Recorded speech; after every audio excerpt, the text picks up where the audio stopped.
Long, long ago there lived a great Chinese empress who succeeded her brother the Emperor Fuqi. It was the age of giants, and the Empress Jaqua, for that was her name, was 25 feet high, nearly as tall as her brother. She was a wonderful woman, and an able ruler. There is an interesting story of how she mended a part of the broken heavens and one of the terrestrial pillars which upheld the sky, both of which were damaged during a rebellion raised by one of King Fuqi's subjects. The rebel's name was Kokai. He was 26 feet high. His body was entirely covered with hair, and his face was as black as iron. He was a wizard and a very terrible character indeed. When the Emperor Fuqi died, Kokai was bitten with the ambition to be Emperor of China, but his plan failed, and Jaqua, the dead emperor's sister, mounted the throne. Kokai was so angry at being thwarted in his desire that he raised a revolt. His first act was to employ the water devil, who caused a great flood to rush over the country.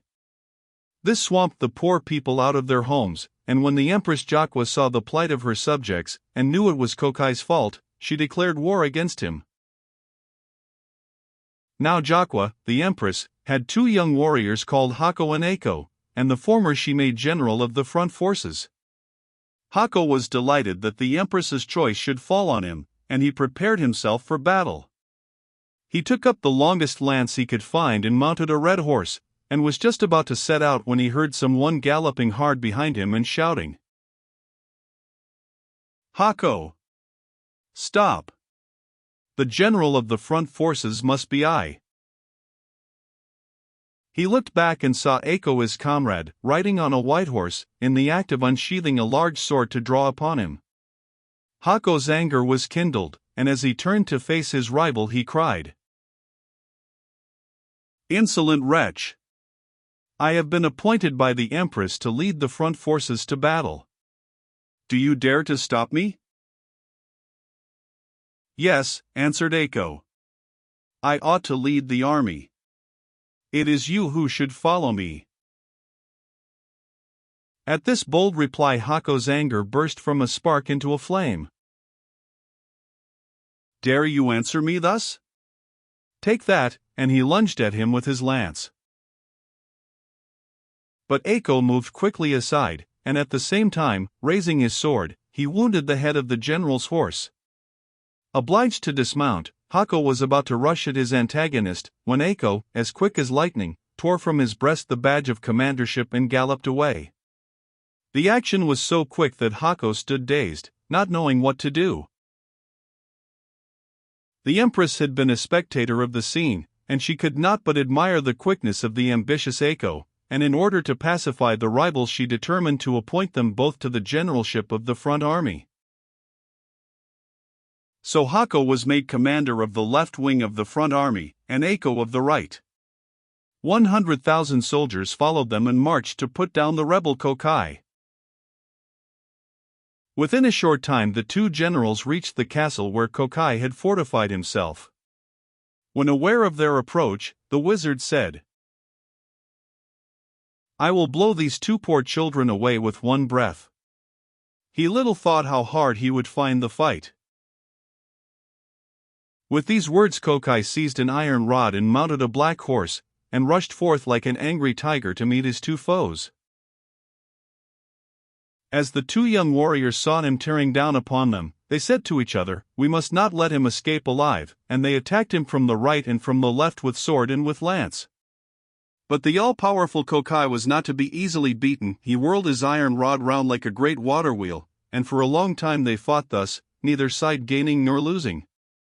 At last, to avoid the wizard's iron rod, Hako turned his horse too quickly, the animal's hoofs struck against a large stone, and in a fright the horse reared as straight on end as a screen, throwing his master to the ground. Thereupon Kokai drew his 3-edged sword and was about to kill the prostrate Hako, but before the wizard could work his wicked will the brave Ako had wheeled his horse in front of Kokai and dared him to try his strength with him, and not to kill a fallen man. But Kokai was tired, and he did not feel inclined to face this fresh and dauntless young soldier, so suddenly wheeling his horse round, he fled from the fray. Hako, who had been only slightly stunned, had by this time got upon his feet, and he and his comrade rushed after the retreating enemy, the one on foot and the other on horseback. Kokai, seeing that he was pursued, turned upon his nearest assailant, who was, of course, the mounted Eiko, and drawing forth an arrow from the quiver at his back, fitted it to his bow and drew upon Eiko.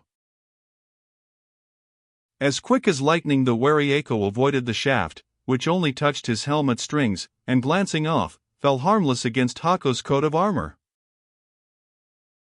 The wizard saw that both his enemies remained unscathed. He also knew that there was no time to pull a second arrow before they would be upon him, so to save himself he resorted to magic. He stretched forth his wand, and immediately a great flood arose, and Jaqwa's army and her brave young generals were swept away like a falling of autumn leaves on a stream. Hako and Eiko found themselves struggling neck-deep in water, and looking around they saw the ferocious Kokai making towards them through the water with his iron rod on high. They thought every moment that they would be cut down, but they bravely struck out to swim as far as they could from Kokai's reach. All of a sudden they found themselves in front of what seemed to be an island rising straight out of the water. They looked up, and there stood an old man with hair as white as snow, smiling at them. They cried to him to help them. The old man nodded his head and came down to the edge of the water. As soon as his feet touched the flood it divided, and a good road appeared, to the amazement of the drowning men, who now found themselves safe. Kokai had by this time reached the island which had risen as if by a miracle out of the water, and seeing his enemies thus saved he was furious. He rushed through the water upon the old man, and it seemed as if he would surely be killed. But the old man appeared not in the least dismayed, and calmly awaited the wizard's onslaught. As Kokai drew near, the old man laughed aloud merrily, and turning into a large and beautiful white crane, flapped his wings and flew upwards into the heavens. When Hako and Eiko saw this, they knew that their deliverer was no mere human being, was perhaps a god in disguise, and they hoped later on to find out who the venerable old man was. In the meantime they had retreated, and it being now the close of day, for the sun was setting, both Kokai and the young warriors gave up the idea of fighting more that day. That night Hako and Eiko decided that it was useless to fight against the wizard Kokai, for he had supernatural powers, while they were only human. So they presented themselves before the Empress Jaqwa. After a long consultation, the Empress decided to ask the Fire King, Shikuyu, to help her against the rebel wizard and to lead her army against him. Now Shikuyu, the Fire King, lived at the South Pole. It was the only safe place for him to be in, for he burnt up everything around him anywhere else, but it was impossible to burn up ice and snow. To look at he was a giant, and stood 30 feet high. His face was just like marble, and his hair and beard long and as white as snow. His strength was stupendous, and he was master of all fire just as Kokai was of water. Surely, thought the Empress, Shikuyu can conquer Kokai. So she sent Eiko to the South Pole to beg Shikuyu to take the war against Kokai into his own hands and conquer him once for all. The Fire King, on hearing the Empress's request, smiled and said, "That is an easy matter, to be sure. It was none other than I who came to your rescue when you and your companion were drowning in the flood raised by Kokai." Eiko was surprised at learning this. He thanked the Fire King for coming to the rescue in their dire need, and then besought him to return with him and lead the war and defeat the wicked Kokai. Shikuyu did as he was asked, and returned with Eiko to the Empress. She welcomed the Fire King cordially, and at once told him why she had sent for him, to ask him to be the generalissimo of her army. His reply was very reassuring. "Do not have any anxiety. I will certainly kill Kokai." Shikuyu then placed himself at the head of 30,000 soldiers, and with Hako and Eiko showing him the way, marched to the enemy's castle. The Fire King knew the secret of Kokai's power, and he now told all the soldiers to gather a certain kind of shrub. This they burned in large quantities, and each soldier was then ordered to fill a bag full of the ashes thus obtained. Kokai, on the other hand, in his own conceit, thought that Shikuyu was of inferior power to himself, and he murmured angrily, "Even though you are the Fire King, I can soon extinguish you." Then he repeated an incantation, and the water floods rose and welled as high as mountains. Shikuyu, not in the least frightened, ordered his soldiers to scatter the ashes which he had caused them to make. Every man did as he was bid, and such was the power of the plant that they had burned, that as soon as the ashes mingled with the water a stiff mud was formed, and they were all safe from drowning. Now Kokai the wizard was dismayed when he saw that the Fire King was superior in wisdom to himself, and his anger was so great that he rushed headlong towards the enemy. Eiko rode to meet him, and the two fought together for some time. They were well matched in a hand-to-hand combat. Hako, who was carefully watching the fray, saw that Eiko began to tire, and fearing that his companion would be killed, he took his place. But Kokai had tired as well, and feeling himself unable to hold out against Hako, he said artfully, "You are too magnanimous, thus to fight for your friend and run the risk of being killed. I will not hurt such a good man." And he pretended to retreat, turning away the head of his horse. His intention was to throw Hako off his guard and then to wheel round and take him by surprise. But Shikuyu understood the wily wizard, and he spoke at once. "You are a coward. You cannot deceive me."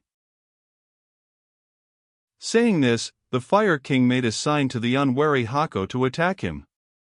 Kokai now turned upon Shikuyu furiously, but he was tired and unable to fight well, and he soon received a wound in his shoulder. He now broke from the fray and tried to escape in earnest. While the fight between their leaders had been going on, the two armies had stood waiting for the issue. Shikuyu now turned and bade Jaqua's soldiers charge the enemy's forces. This they did, and routed them with great slaughter, and the wizard barely escaped with his life. It was in vain that Kokai called upon the water devil to help him, for Shikuyu knew the countercharm. The wizard found that the battle was against him. Mad with pain, for his wound began to trouble him, and frenzied with disappointment and fear, he dashed his head against the rocks of Mount Shu and died on the spot. There was an end of the wicked Kokai, but not of trouble in the Empress Jaqua's kingdom, as you shall see. The force with which the wizard fell against the rocks was so great that the mountain burst, and fire rushed out from the earth, and one of the pillars upholding the heavens was broken so that one corner of the sky dropped till it touched the earth. Shikuyu, the Fire King, took up the body of the wizard and carried it to the Empress Jaqua, who rejoiced greatly that her enemy was vanquished, and her generals victorious. She showered all manner of gifts and honors upon Shikuyu. But all this time fire was bursting from the mountain, broken by the fall of Kokai. Whole villages were destroyed, rice fields burnt up, riverbeds filled with the burning lava, and the homeless people were in great distress. So the Empress left the capital as soon as she had rewarded the victor Shikuyu, and journeyed with all speed to the scene of disaster. She found that both heaven and earth had sustained damage, and the place was so dark that she had to light her lamp to find out the extent of the havoc that had been wrought. Having ascertained this, she set to work at repairs. To this end she ordered her subjects to collect stones of 5 colors: blue, yellow, red, white and black. When she had obtained these, she boiled them with a kind of porcelain in a large cauldron, and the mixture became a beautiful paste, and with this she knew that she could mend the sky. Now all was ready. Summoning the clouds that were sailing ever so high above her head, she mounted them, and rode heavenwards, carrying in her hands the vase containing the paste made from the stones of 5 colors. She soon reached the corner of the sky that was broken, and applied the paste and mended it. Having done this, she turned her attention to the broken pillar, and with the legs of a very large tortoise she mended it. When this was finished she mounted the clouds and descended to the earth, hoping to find that all was now right, but to her dismay she found that it was still quite dark. Neither the sun shone by day nor the moon by night. Greatly perplexed, she at last called a meeting of all the wise men of the kingdom, and asked their advice as to what she should do in this dilemma. Two of the wisest said, "The roads of heaven have been damaged by the late accident, and the sun and moon have been obliged to stay at home. Neither the sun could make his daily journey nor the moon her nightly one because of the bad roads. The sun and moon do not yet know that your majesty has mended all that was damaged, so we will go and inform them that since you have repaired them the roads are safe." The empress approved of what the wise men suggested, and ordered them to set out on their mission. But this was not easy, for the palace of the sun and moon was many, many hundreds of thousands of miles distant into the east. If they traveled on foot they might never reach the place, they would die of old age on the road. But Jaqua had recourse to magic. She gave her two ambassadors wonderful chariots which could whirl through the air by magic power 1,000 miles per minute. They set out in good spirits, riding above the clouds, and after many days they reached the country where the sun and the moon were living happily together. The two ambassadors were granted an interview with their majesties of light and asked them why they had for so many days secluded themselves from the universe. Did they not know that by doing so they plunged the world and all its people into uttermost darkness both day and night? Replied the sun and the moon, "Surely you know that Mount Shu has suddenly burst forth with fire, and the roads of heaven have been greatly damaged. I, the sun, found it impossible to make my daily journey along such rough roads, and certainly the moon could not issue forth at night.